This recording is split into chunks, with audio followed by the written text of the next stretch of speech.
কামরাঙ্গীচর শ্রী শ্রী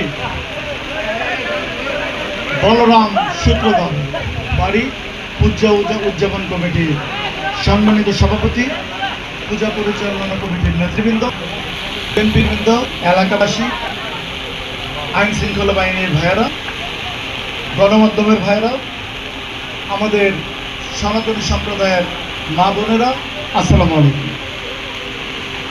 ধর্ম যার যার, বাংলাদেশ সবার, আমরা সবাই বাংলাদেশি বলেছেন জননেতা তারেক রহমান।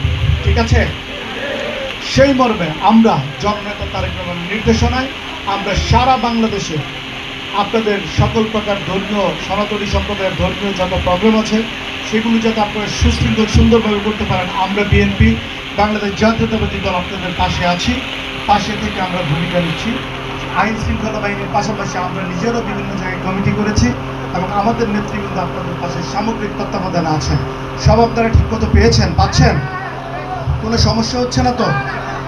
তো আমরা জননেতা তারেক রহমান যে আগামীর বাংলাদেশে 31 দফা বাস্তবায়নের মাধ্যমে গড়তে চান সুন্দর সুশৃঙ্খল বাংলাদেশ, সেই বাংলাদেশে কাজ করার জন্য আপনারা সবাই আছেন একসাথে। আমরা জননেতা তারেক রহমানের নেতৃত্বে সেই সুন্দর সুশৃঙ্খল বাংলাদেশ গড়ে তুলব ইনশাআল্লাহ, সেই প্রত্যয় করছি।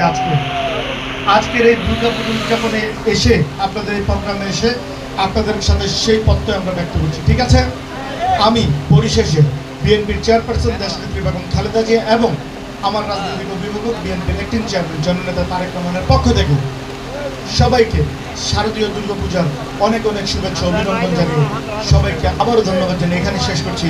বাংলাদেশ জিন্দাবাদ, বাংলাদেশ জাতীয়তাবাদী দল জিন্দাবাদ, শহীদ মরহুম দেশনেত্রী বেগম খালেদা জিয়া জিন্দাবাদ, এদেশের লাখো কোটি মানুষের স্পন্দন, এদেশের বীর জননেতা তারেক রহমান জিন্দাবাদ। ধন্যবাদ সবাই, থ্যাংক ইউ।